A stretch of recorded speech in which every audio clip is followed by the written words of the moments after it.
Quando a gente compreende Gênesis, essa história dos garmentos sagrados que foram feitos por Deus para cobrir Adão e Eva, sua nudez, para que eles se preparassem para voltar à sua presença, podemos, junto com esses textos antigos, entender a história contada no primeiro livro da Bíblia de modo diferente.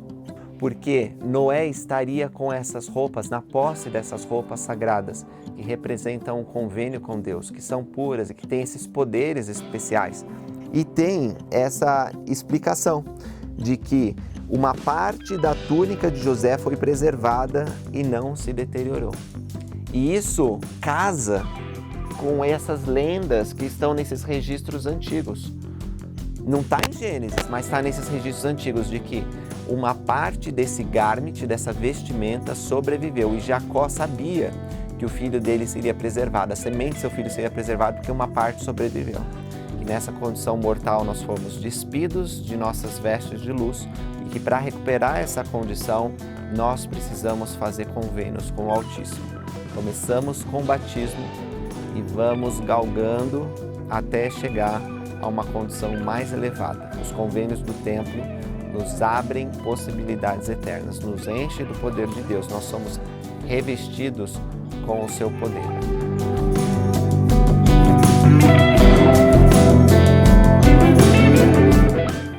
Oi pessoal, tudo bem? Sejam bem-vindos.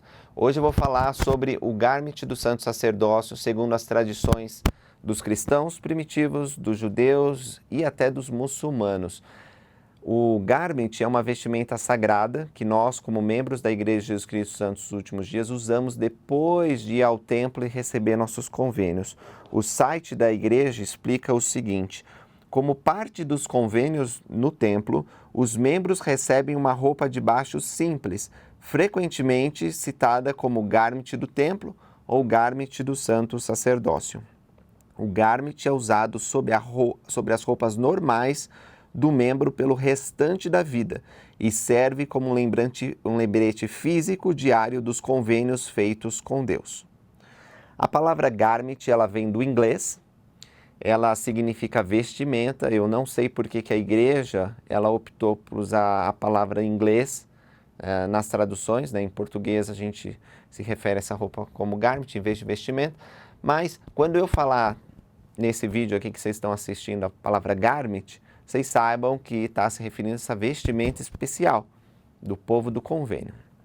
E o que eu vou trazer para vocês aqui, eu tinha o texto para ler, todas as citações direitinho, mas eu preferi falar com as minhas próprias palavras e eu vou deixar um link na descrição onde vocês podem acessar o blog da Central das Escrituras, do site da Central das Escrituras, onde eu coloquei todas as referências. Isso aqui, na verdade, que me ajudou muito a fazer esse roteiro, foi um texto do professor Stephen D. Ricks, que é professor de hebraico da Universidade Brigham Young, Universidade da Igreja em Provo.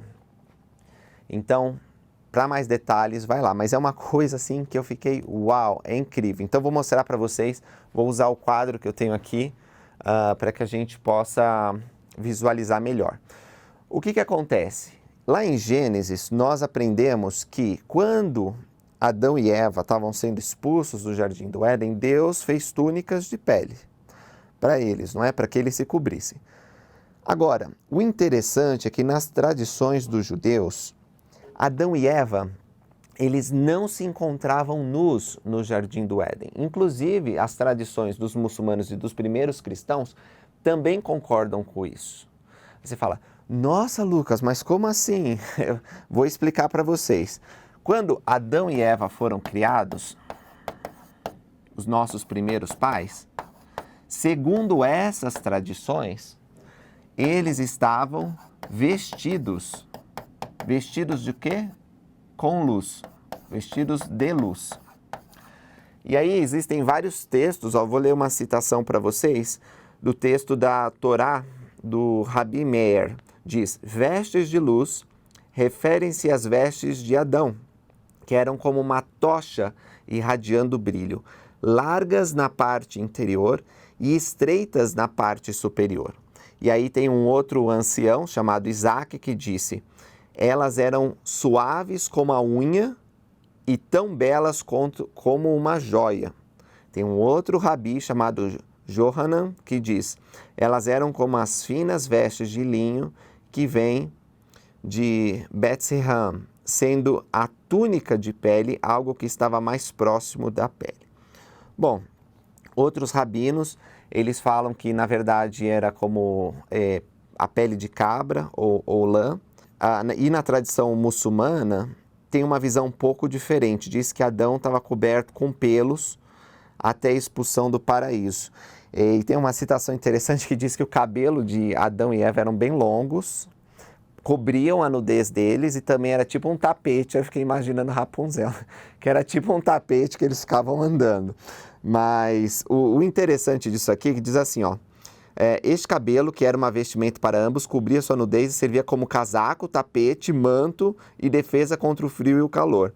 Eles costumavam caminhar naquele jardim colhendo diversos frutos, comendo e vivendo deles, passeando inocentemente nos prados verdejantes, entre flores, desabrochando pacificamente, agradavelmente, felizes, contentes e cheios de alegria, sem trabalho para o corpo ou preocupação para a alma.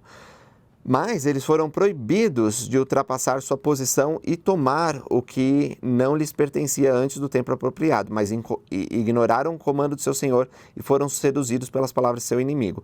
Eles tomaram o que lhes havia sido proibido, caíram de sua alta posição e seus cabelos se separaram, revelando sua nudez. Eles foram expulsos de lá, nus, banidos, objetos de desprezo, punidos com a imposição de novas necessidades para a manutenção de suas vidas neste mundo e novos modos pelos quais haviam de buscar seu bem-estar.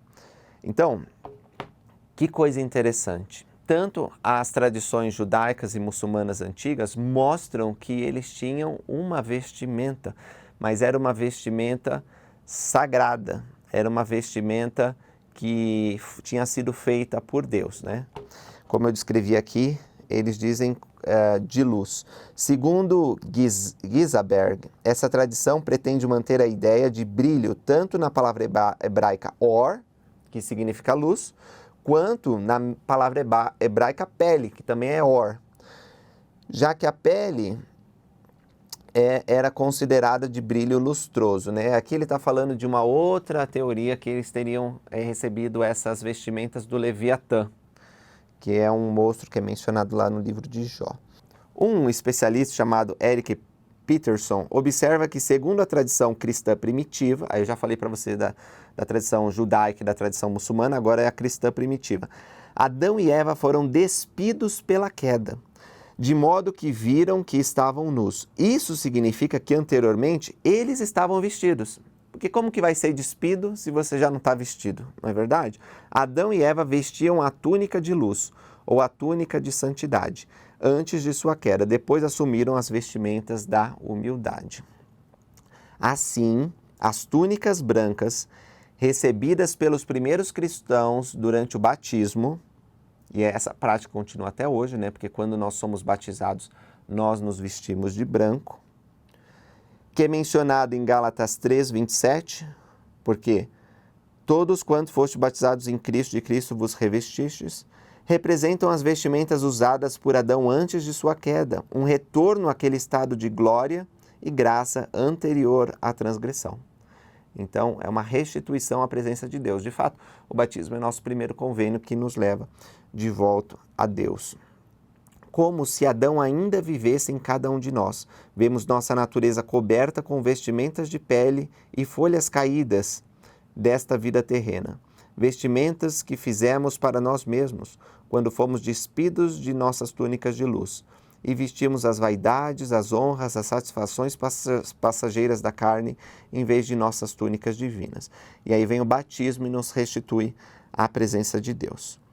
É muito interessante tudo isso para aprender que Adão e Eva eles estavam numa condição mais elevada antes da queda. Vestidos de luz, aí eles transgrediram.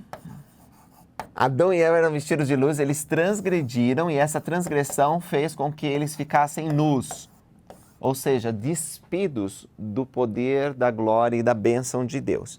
Então, o Senhor fez novas vestimentas para eles. simbolizando que ele poderia voltar a receber essas vestimentas de luz. E essa é a parte que eu acho muito interessante, porque quando a gente compreende Gênesis, essa história dos garmentes sagrados que foram feitos por Deus para cobrir Adão e Eva, sua nudez, para que eles se preparassem para voltar à sua presença, nós podemos, junto com esses textos antigos, entender a história contada no primeiro livro da Bíblia de modo diferente. E olha só que legal. Vamos lá. O garment dado por Deus a Adão representa não apenas proteção e arrependimento, mas também autoridade, de brilho extraordinário e esplendor e dotado de qualidades sobrenaturais. O garment de Adão foi passado de geração em geração, como veste sacerdotal. Assim, o Numbers Rabbah afirma que quando Adão estava prestes a sacrificar, ele vestiu vestes sacerdotais, como está escrito: Deus fez para Adão e sua esposa túnicas de pele. Elas eram vestes de honra que os primogênitos subsequentes usaram. Os primogênitos sacrificavam enquanto usavam a vestimenta, antes que os sacerdotes assumissem o papel de oferecer sacrifícios. E como foi passado de geração em geração para os primogênitos, esse garment especial, essa roupa do sacerdócio, que eu falo roupa do sacerdócio porque ela era usada quando Adão e sua posteridade ofereciam sacrifícios a Deus. Quando essas roupas foram passadas, chegaram até Noé, que ele é o segundo patriarca da humanidade, né? A terra foi destruída pelo dilúvio, a humanidade foi destruída pelo dilúvio, e Noé é o segundo patriarca, o primeiro depois de Adão nessa linha, e chegou até ele. E vocês sabem aquela história confusa que nós temos de Noé ficando bêbado, né? Ele planta uma vinha, fica bêbado, aí vai lá o filho dele, que rouba a roupa dele, e ele fica nu, e quando ele acorda do vinho, ele amaldiçoa o neto dele, que é Canaã, né, filho de Cão. E é difícil porque a gente não tem muitos detalhes, mas quando a gente une essas lendas e esses textos sagrados sobre o garment com essa história, parece que nós obtemos mais detalhes sobre o que aconteceu.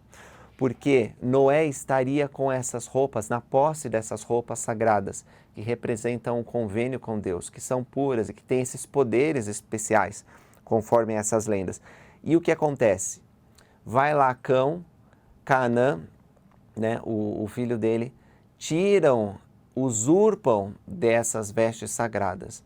Então, não pode acontecer isso, e por isso eles são amaldiçoados, porque eles querem tirar algo que não lhes pertence e distorcer um convênio sagrado feito com Deus e passado pela posteridade. A vestimenta, diz assim, ela foi roubada por Cão, que a entregou a seu filho Canaã, que mais tarde a deu a Nimrod. Nimrod usou essa vestimenta para obter poder e glória entre os homens. Fala na Bíblia, né? Nimrod, o grande caçador. Então, o Nimrod diz nesses textos que, como essa vestimenta era sagrada, representava autoridade, tinha até poder, quando ele saía para caçar, os animais reconheciam essa autoridade, caíam diante dele. Então ele conseguiu muita fama e muita riqueza usando esse poder. E ele até se tornou o primeiro rei da Babilônia. Ele teria fundado a Babilônia porque ele queria ser o governante absoluto da terra. Porém, foi por causa também dessa vestimenta que ele acabou morrendo. Esaú se escondeu, cortou a cabeça de Nimrod e matou 2 de seus servos. Quando Esaú obteve essas vestimentas, ele vendeu para Jacó, naquela ocasião que Jacó estava pleiteando pela primogenitura, que nós lemos na Bíblia. Então, quando Jacó, orientado pela mãe, se disfarça, né, ele teria, na verdade, usado essa vestimenta. E Isaac, reconhecendo, que é o pai dele, reconhecendo que aquela vestimenta, que antes pertencia a seu filho mais velho, embora eles fossem gêmeos, Esaú tinha nascido primeiro, né? ele vê que Jacó está usando, ele fala, Jacó, então, ele é digno, né? Porque Esaú não teria dado essa vestimenta se entendesse a importância dela. E aí ele abençoa Jacó. Isso também é interessante porque Jacó teria passado essa vestimenta sagrada, símbolo de autoridade, da primogenitura, para seu filho José. E José, porque fala que ele recebeu uma túnica de muitas cores, né? Teria sido esse garment que vem desde Adão. E José, ao receber esse símbolo de poder e autoridade, teria causado ciúmes dos irmãos, de tal forma que eles o venderam como escravo. Tiraram essas vestes sagradas e venderam ele como escravo. E aí, olha só o que diz aqui.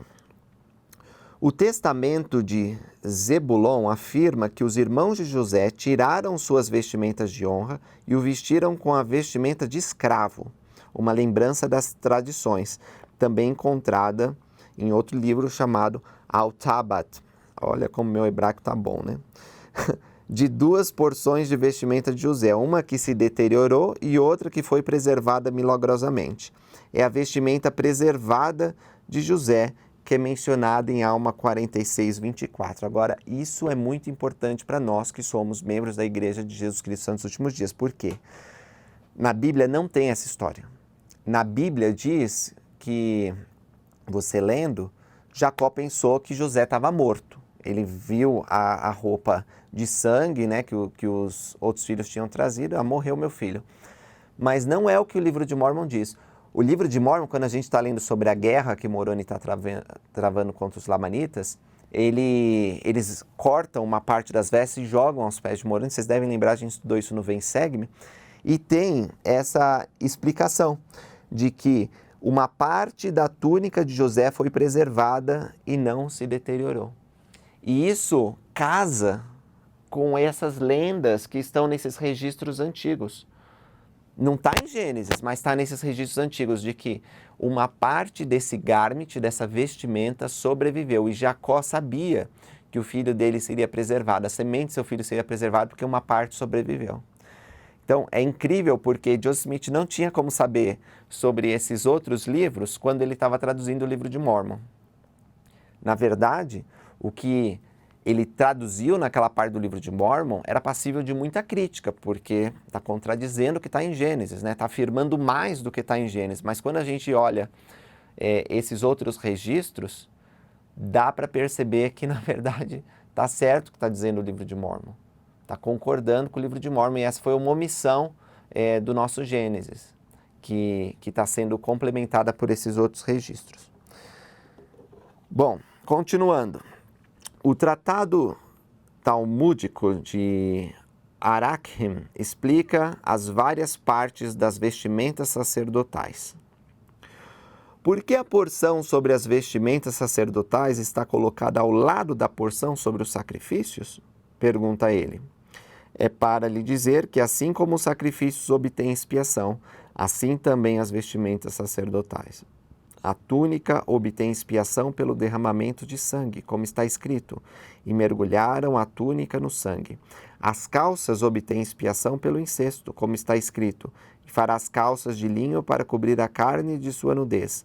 A mitra também obtém expiação para aqueles de mente arrogante, de acordo com o que R. Hanina ensinou, pois ele disse que aquilo que está colocado alto obtém expiação pelos autos de altivez. O cinto também obtém expiação pelos pensamentos pecaminosos do coração, pois ele expia onde é usado. O peitoral também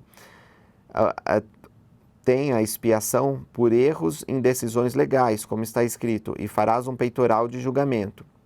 O efode obtém expiação pela idolatria, porque está escrito, sem o efode ou terafins. O manto obtém expiação pela calúnia, pois o santo, bendito seja ele, disse que aquilo que emite um som obtém expiação, por um alto de som a voz. A lâmina dourada obtém expiação por atos imprudentes, pois está escrito, e estará sobre a testa de Arão. Eu li essa parte grande sobre as vestimentas porque aqueles que passam pelo templo sabem que ao receber a iniciatória em preparação e investidura, também são abençoados quanto às partes de seu corpo e recebem a bênção do Altíssimo sobre o seu inteiro ser. Então, mais uma vez, a concordância aqui com as coisas que nós temos no templo. De acordo com o rabino Akiva, quando Miguel e Gabriel conduzem todos os pecadores para fora do inferno, eles os levarão e os ungirão, curando suas feridas do inferno, e os vestirão com belas e puras vestes, e os conduzirão à presença de Deus. Olha só, tanto Miguel como Gabriel, que nós sabemos que Miguel é Adão e Gabriel é Noé, né, que estão nessa história que eu contei para vocês sobre os Garments, eles é que vão conduzir, segundo essa tradição aqui rabínica, as almas que merecem a salvação eterna, e elas vão ser vestidas para entrar na presença de Deus. Precisa dessas vestes de luz. O Testamento de Levi, que é uma obra apócrifa, ela tem um exemplo sobre lavagem, unção e vestimenta de vestes sagradas. Diz assim: o primeiro homem ungiu-me com óleo santo, deu-me um cajado de julgamento. O segundo lavou-me com água pura, alimentou-me com pão e vinho, as coisas mais sagradas, e me vestiu com uma túnica santa e gloriosa. O terceiro me vestiu com uma veste de linho como um efode. O quarto colocou ao meu redor um cinto semelhante à púrpura. O sexto colocou uma coroa sobre minha cabeça. O sétimo colocou sobre minha cabeça um diadema sacerdotal e encheu minhas mãos com incenso, para que eu pudesse servir como sacerdote ao Senhor Deus. Você vê que esse processo de lavar, de ungir, de vestir, mostra um processo semelhante a que os reis da antiguidade tinham quando se tornavam líderes do seu povo, né, numa cerimônia de coroação. Nas antigas cerimônias batismais da igreja primitiva, os batizados recebiam uma unção, uma túnica branca e uma refeição ritualística. Essas vestes eram comumente usadas por 8 dias e eram metaforicamente chamadas de vestes de Cristo ou vestes místicas. Enfim, tem outras coisas bem interessantes que eu vou deixar lá no texto para que vocês possam ler, mas o que eu queria que ficasse marcado aqui é que o garment não é uma roupa mágica, não é uma invenção da cabeça de Joseph Smith.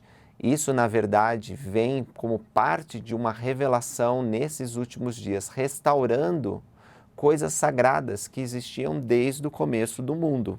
Tem muita coisa sobre os convênios que nós fazemos do templo que sentimos serem sagradas demais para ficar discutindo fora do templo.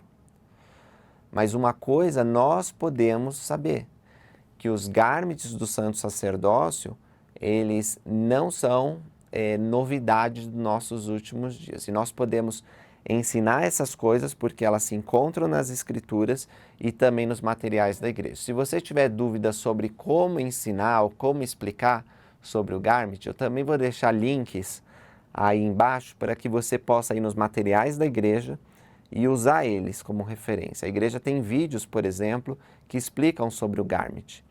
E uma coisa que eu explico, o que eu falo, né, normalmente, é que é uma roupa sagrada que eu uso dia e noite como lembrança de Jesus Cristo. Depois de eu ter passado pelo templo, essa vestimenta me lembra as coisas sagradas e importantes do plano de salvação que eu aprendi no templo.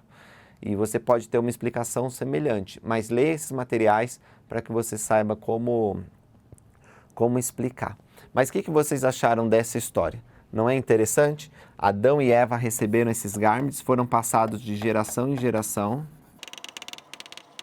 E tendo chegado até Noé, foram roubados por seu filho Cão, usados de modo inapropriado por Canaã, chegaram até Nimrod, que foram recuperados por Esaú, e finalmente chegaram até Jacó, cujo Senhor mudou o nome para Israel, e foram passados como direito de primogenitura para José do Egito, né? Então, dá para traçar uma linha aí de convênios, como esses garments eles eram importantes. Evidentemente, as fontes que eu usei aqui, elas são apócrifas ou são tradicionais, são livros antigos, não são consideradas como parte do cânon de escrituras que nós temos, né, como obras padrão, mas são muito interessantes, são muito informativas e nos mostram que Deus é o mesmo ontem, hoje e para sempre. Que nessa condição mortal nós fomos despidos de nossas vestes de luz e que para recuperar essa condição nós precisamos fazer convênios com o Altíssimo. Começamos com o batismo e vamos galgando até chegar a uma condição mais elevada. Os convênios do templo nos abrem possibilidades eternas, nos enchem do poder de Deus. Nós somos revestidos com o seu poder. Nós somos vestidos com os garments do santo sacerdócio. E se nós honrarmos os convênios que nós fizemos, essas vestes, elas são um lembrete constante do amor de Deus. Elas são escudo e proteção. Então, é esse vídeo que eu queria falar para vocês. Me digam aí o que vocês acharam e se vocês querem mais vídeos desse tipo. Não esquece de curtir, de compartilhar com os amigos e nos encontramos no próximo. Até mais!